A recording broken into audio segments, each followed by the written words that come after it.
Төреға деле барат, мен деле барат. Жоқ дейм жұмыш. Не отырып бекті қалып айтып отырсыңдар. Тротуар болған жоқ. Қышқа чейін болмайды. ГКМ иш қозғап тұрған счет нарез қылды. Чақыр Яппин қашып кеткен. Чақыр Яппин 5 миллион долларды алып, 17 миллион доллар отыр. 12 миллион долларға беріп қойып кетіп отпайбы. Анда кайрыле мына маданият менен жалал абадтын кейпинге эткенбиз анда. Аларды ушинтип алып мына 5 жылдан бери жүрөсүңөр элди кыйнапчы. Жанат Саматович бир жакшы даярданып келбейсиңер мындай. 8 миллион это поддержка. Акыркы 5 жылдан бери ушуну айтып келатабыз да, эч бир мындай жыйынтык жок. Кийинки сөз депутат Момбеков Рыскелди Чыныбековичте. Рахмат. Айтыңыздарчы, Кыргызстан эгемендик алгандан бери Кыргызстандын жолдорун куруу үчүн канча каражат өлчөмүндө кредит жана грант алышты?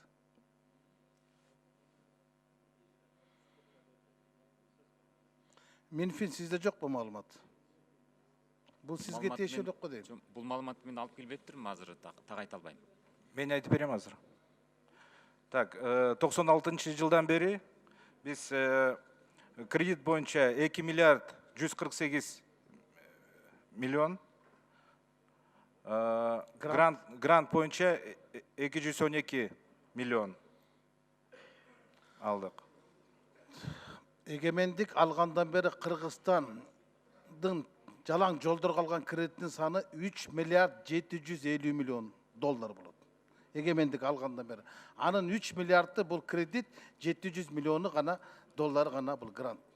Мына ошол салынган жолдордун бардыгы 1 километрине айланганда канчадан айланып атат? 1 километр жол бизде Кыргызстанда орточо канча менен айланып атат?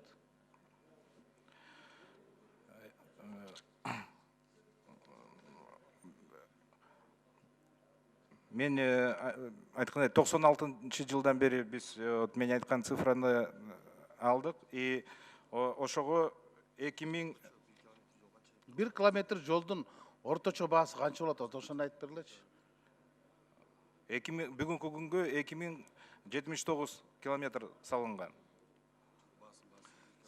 Себестоимость километрдики. Токтоп туруңуз, Дастан Артысбекович. Мен булардан жолдун немеси эмес. Мен жолго кеткен каражаттын көлөмүн сурап атам. 1 километр жол 1,5 миллион доллар болобу? Ушундай болот атпайбы бизде акыркы эсеп боюнча? Но это ар бир проекттин баасы өзүнчө да. Кептин баардыгы ушул жакта жатпайбы?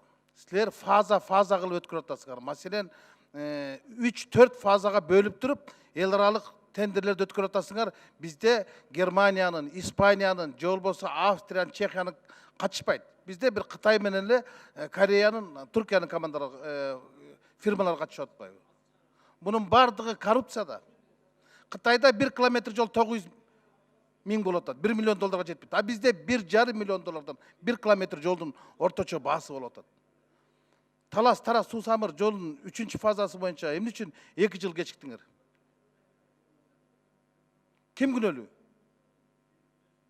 Ал боюнча проекттин руководители бар.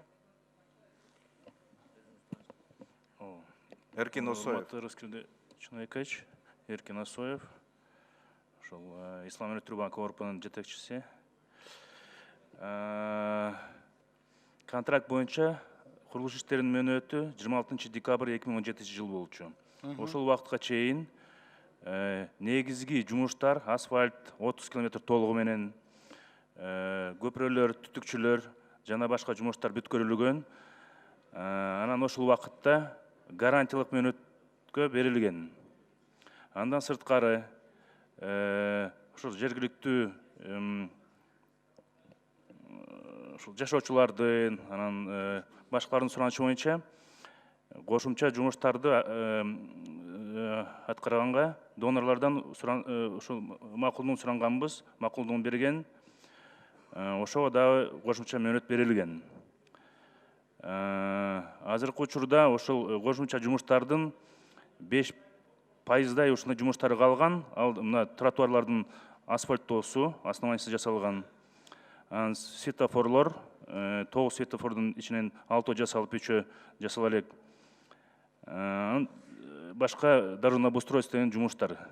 Ошолор бүткөрүлөт. Ушул жылдын аягына чейин донорлор расмий түрүндө ошол декабрдын 31-ине чейин ошол жылдын мөөнөт берген. Азыркы учурда жумуштар жасалып атат. Эң негизги себеп эмнеге кармалган? Подрядчынын, мурунку субподрядчынын ортосунда чарба финансылык проблемалар болуп, счеттор арест болуп, ошонун негизинен токтоп калган жумуштар. Бирок подрядчы азыр өзүнүн каражаттарын алып келип, бүткөргөнгө аракеттерди кылып атат. Кыскача маалымат ушундай. Калптын барын айттыңыз. Мен сурап атам, эмне үчүн 2 жылга кечикти, ким күнөөлүү деп? Эл күнөөлүүбү? Жергиликтүү элге шылтап атпайсыңбы? Рускай Ильич, мен түшүндүрүп атпаймынбы? Мен түшүндүрүп атасың. Подрядчынын счетуна арест коюлган. Жергиликтүү элдин күнөөсү жок да. Туурабы? Туура. Ана эмне сиз жергиликтүү элдин суранычы менен иштер дагы көбөйтүлүп кетти? Кошумча жумуштарды айтып атам. Кошумча жумуштарды аткарганга суранган. Ошону биз донордон суранганбыз, макулдугун берген, ошону аткарып атабыз. Ошонун ичинде кошумча тротуарлар бар болчу, светофорлор, таласка кире бериште арка бар болчу.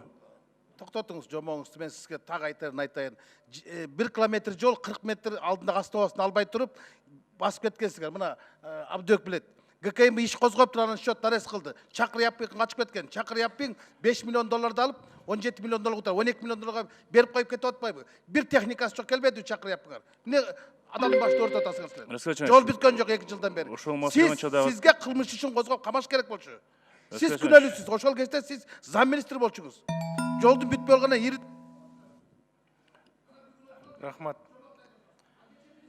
Биринчи микрофон процедурный. Маалымат берип коеюн. Азыр бересиз.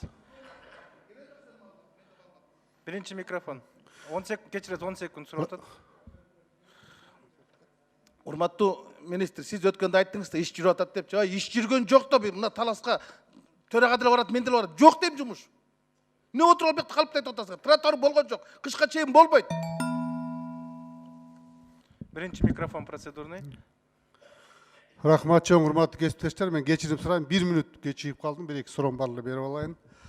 Мына айтсаңар, бул жолдун долбоору барбы, жокпу азыркы участоктун?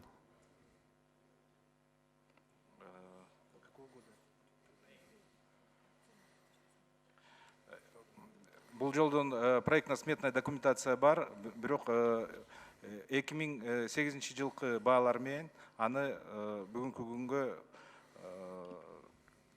кылыш керек. Анда кайра эле мына маданият менен Жалал Абадтын кейпин кеткенбиз да анда. Алар да ушинтип алып мына 5 жылдан бери жүрөсүңөр элди кыйнапчы. Жок, андай кылбайбыз. Жанат Саматович, сөзсүз түрдө долбоор жасагандан кийин анан тендерге койгула мынчы. Сразу эле тендерди урдуп салып атасыңар, анан мынау Кара-Балта Бишкек жолун карагыла, маданият Жалал Абад жүрүп калып атат ошо мененчи, канча эл кыйналып атат. Экинчисин айтсаңар, бул кандай максат бул жолдун түп келген?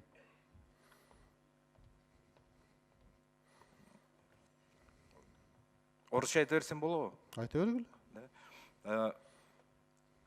Во-первых, это будет трасса международного значения с выходом в Казахстан. И, во-вторых, это для улучшения туристической инфраструктуры Иссык-Кульской области. Жол канча убакыт иштейт бир жылда?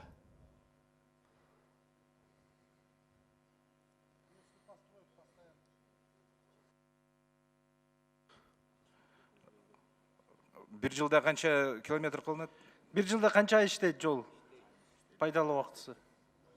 12 ай иштейбиз. Бул жыл круглогодичный болот. Бул жол круглогодичный болот.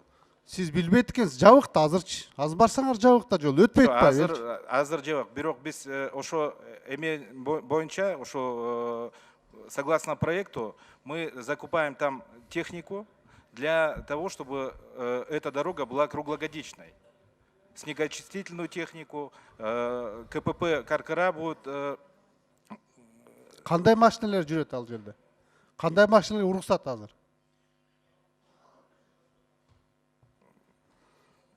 Бүт машинелерге уруксат болот. Жок, мына азыр бүгүнкү күндө жол жабылып калып атпайбы? Кышындасы жабылып калат. Жайында эле бир жеңил машиналар өткөнгө уруксат берип атат. Мына Ысык көлдүн тургундары эл болсо барып продукциясын Алматыга сата албайт. Андай жолду кандай деп атам да, мына качан КПП ачылат мисалы үчүн Казакстанда? Ошол себебинен ошол жолду киргизип атпайбызбы проектке сунуштап. И КПП менен кошо ачып Ошону круглогодичный кылабыз. сиз жоопкерчилик аласызбы мен ачамын деп? А казак тарап ачпай койсо эмне кыласыңар анда? Силер жеткизип койгондон кийин. Эми бул жалаң Министерство транспортыдан зависит этпейт. Бирок өкмөт менен чогуу биз бүт аракеттердин баарын кылабыз. Өкмөт мына бүгүн ошону ачып койсо жакшы болот эле. Канча жылдан бери мына ысык көлдүктөр чыга албай калды. Мурда ачык эле болчу да. Кышы жайы деп эле каттап турчу. Картошкаларын алмасын алып барып сатчу көлдүктөр. Элге абай шарт түзүлчү да. Азыр болсо мына жабык жол кыйналып ошол жерде өтө албай жүрүшөт. Жайында гана ачып коет туристтер кетип жеңил машиналерге. А чоң машиналар өтпөйт ал жерден. Ушу проблеманы да азыр ойлоп койгула. Ана мейлем суммасы жөнүндө айтпай койгон көп нерселер айтылды. Авиациялык коопсуздукка эмне кетип атат? Айткылачы, канча акча кетип атат? Так. Авиация боюнча 3,5 миллион плюс 1 миллион институтка.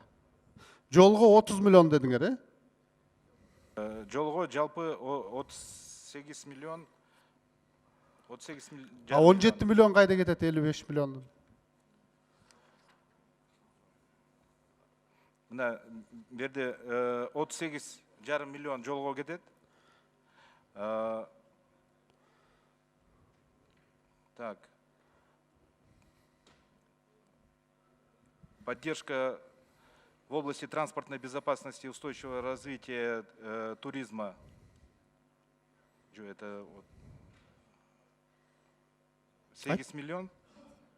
Да. И туристический компонент.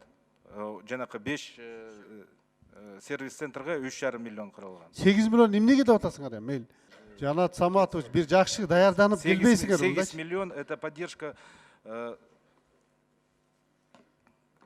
транспортной безопасности. Это и есть агентство гражданской авиации и институт.